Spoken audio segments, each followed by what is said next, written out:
Olá pessoal, eu me chamo Maurício Gamil e nesse vídeo falaremos a respeito da Parapanema, uma empresa que já foi uma das maiores da nossa bolsa de valores no passado, mas que recentemente vem passando por momentos conturbados. Nesse vídeo você vai entender melhor como a empresa funciona, vai verificar se ela pode acabar se recuperando e se as suas ações têm potencial de valorização, pensando a longo prazo. E para você ter todas essas respostas, é só você ficar comigo até o final. Para você que está chegando agora no canal, já clica no botão vermelho de se inscrever e curte esse vídeo, porque assim você ajuda a fazer com que esse conteúdo chegue para mais pessoas. A Parapanema é uma empresa que atua dentro do segmento de cobre, sendo uma das principais do nosso país e do mundo dentro desse setor de atuação. E ela é hoje uma produtora não integrada de cobre refinado, vergalhões, fios trefilados, laminados, barras, tubos, conexões e todas as suas ligas. E ela é responsável por 94% de todo o volume de cobre produzido do nosso país. Tudo isso ao redor de 4 plantas industriais. Uma localizada no estado da Bahia, 2 localizadas no estado de São Paulo e uma outra planta localizada no estado do Espírito Santo. E como eu mencionei no início do vídeo, é uma empresa que acaba vendendo todos esses produtos de maneira bem diversificada através de 3 principais marcas. A primeira delas é a Iluma, que é responsável pela venda de barras, tubos, conexões e laminados. A Parapanema, que é responsável pela venda de coprodutos de cobre, como escória, lama anódica, óleo e ácido sulfúrico. E por fim nós temos a Caraíba, que é responsável pela venda de cátodos, fios e vergalhões. Mas apesar dela ser uma empresa muito grande e muito bem posicionada dentro do segmento de cobre no nosso país, é uma empresa que vem passando por diversos problemas nos últimos anos, culminando na sua recuperação judicial, que teve o seu pedido em 2022, fazendo com que, evidentemente, as suas ações se desvalorizassem absurdamente, despencando 22% apenas em um único dia. E esse pedido de recuperação judicial acabou acontecendo justamente por conta de dívidas que a empresa não tinha condição de pagar, que na época batiam o valor de 450 milhões de reais. E um dos motivos que a empresa julga não ter conseguido pagar essa dívida por conta da sua planta situada na Bahia, que acabou ficando paralisada por 38 dias, afetando principalmente a geração de fluxo de caixa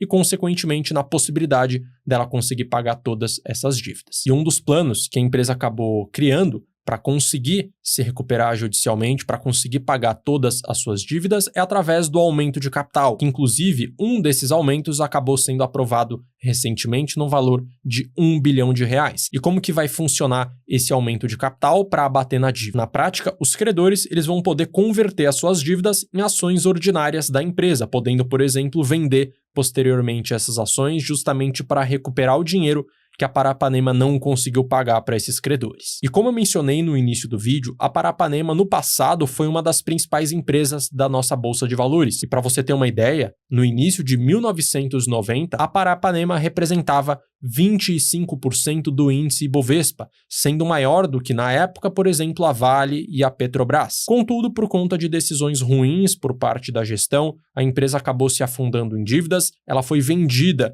para o fundo Previ, até que no ano de 1994, apenas 4 anos depois, ela representava apenas 1% do índice Ibovespa, sendo que no ano de 1999 ela foi oficialmente retirada do índice. E a partir de alguns indicadores e do histórico de resultados da empresa, a gente consegue evidenciar todos os problemas que acabaram acontecendo em relação à companhia. O primeiro dado que eu trago para vocês é o histórico da sua receita líquida, onde nós temos que entre 2008 até mais ou menos 2021, a empresa conseguiu manter de maneira consistente um razoável crescimento, sempre tendo uma receita que ficava entre 4 a 5 bilhões de reais. Contudo, de 2022 em diante, a receita da empresa acabou despencando ano após ano, batendo uma mínima de apenas 459 milhões de reais no ano de 2024. E o próximo dado que acabou também sendo bastante negativo é o histórico do seu lucro líquido. Então nós temos que, no ano de 2008, a empresa conseguiu bater um lucro líquido bastante interessante,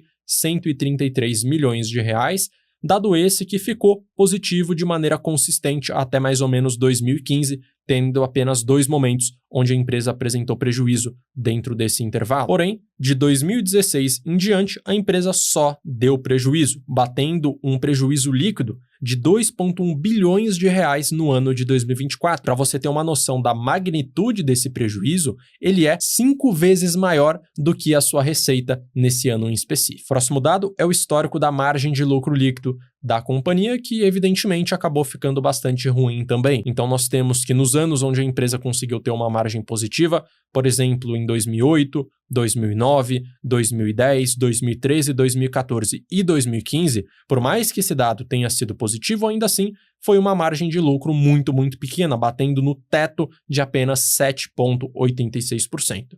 E no restante dos anos, a empresa só apresentou prejuízo, só apresentou uma margem de lucro negativa que veio piorando ano após ano. O próximo dado que eu trago para vocês é o histórico do ROI, que mede a relação entre o lucro da empresa e o patrimônio da empresa. Como a empresa não para de dar prejuízo e como a empresa também tem um patrimônio negativo, naturalmente o ROI da empresa vem piorando ano após ano. Então, se a gente pega de 2016 em diante, basicamente em todos os anos, o ROI da companhia acabou ficando negativo. Muito por conta justamente do patrimônio ser negativo, como você pode estar vendo. Hoje o patrimônio da Paranapanema bate 6,4 bilhões de reais negativos, sendo que a empresa possui apenas 1,5 bilhões de reais em ativos, somando todos os seus bens e direitos. E para você ter uma noção da magnitude da dívida bruta da empresa, que hoje bate 5,2 bilhões de reais, essa dívida é maior do que a dívida atual, por exemplo, da Ambev, que é uma das principais empresas do nosso país. Então, realmente, a Paranapanema está passando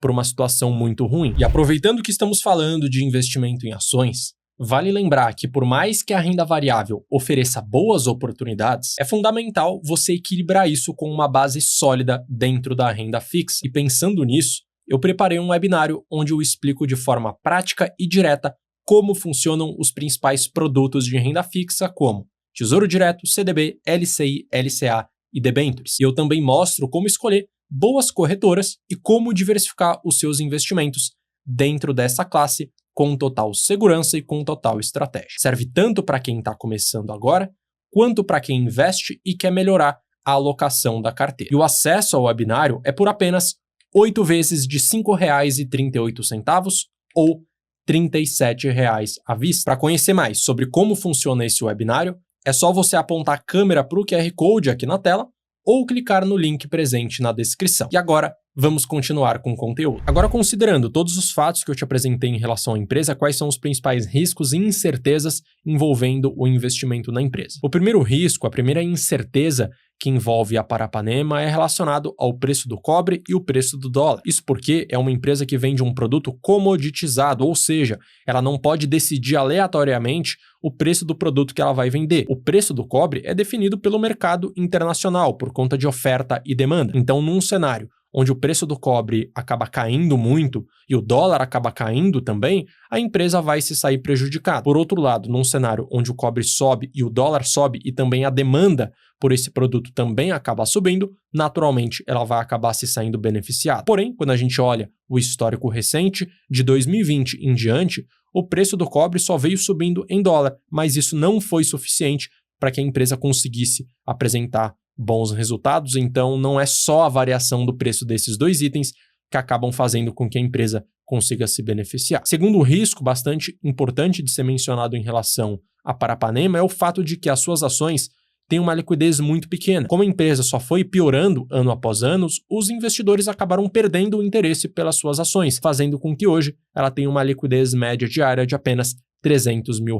Então, se você tem um valor mais significativo para investir nela, 20 mil, 50 mil, 100 mil reais, pode acabar sendo bastante difícil de você conseguir comprar e vender as suas ações de maneira rápida. Terceiro ponto é que até o momento ela não conseguiu resolver os problemas que vem acontecendo desde os anos 1990. Então a dívida da empresa não para de crescer, ela não consegue melhorar o seu resultado, tanto é que a sua receita não para de cair, e ela também não consegue manter-se lucrativa. Então, ano após ano, o prejuízo dela só vem aumentando. E o quarto e último risco bastante relevante de ser mencionado é o fato de que, no ano de 2025, quando Trump assumiu a presidência dos Estados Unidos, A cada mês que passa, ele cria uma nova tarifa. E ele acabou criando também uma tarifa relacionada à importação do cobre. E essa tarifa bateu no patamar de 50% e vai entrar em vigor a partir do 1º dia de agosto, algo que já veio acontecendo no passado em relação ao aço e ao alumínio. Então, se a Parapanema acreditava que ela podia aumentar o seu resultado, melhorar suas operações,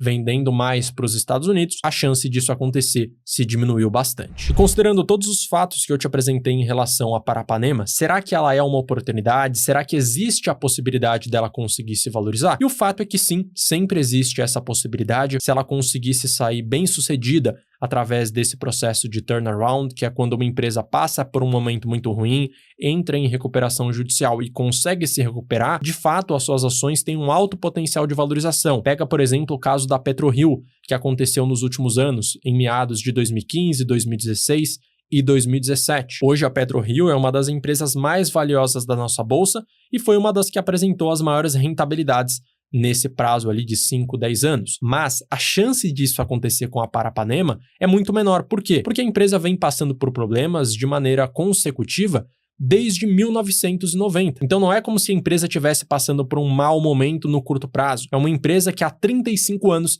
já vem apresentando dificuldades, então na minha visão, a chance da Parapanema conseguir se recuperar a cada ano que passa só vem diminuindo. Agora eu quero saber de você que está assistindo esse vídeo. Você já conhecia a Parapanema? Você já investe na empresa ou já pensou em se tornar sócio dela? Coloca aqui nos comentários para a gente falar mais sobre isso. Então nesse vídeo você conseguiu entender melhor como a Parapanema funciona, quais são os pontos de oportunidades, quais são os riscos envolvendo o investimento nessa companhia. Se você gostou do vídeo, curte, se inscreve e ative o sino, porque assim sempre que eu publicar um vídeo novo por aqui você vai ser informado. Eu vou finalizando esse vídeo por aqui, um grande abraço e até a próxima.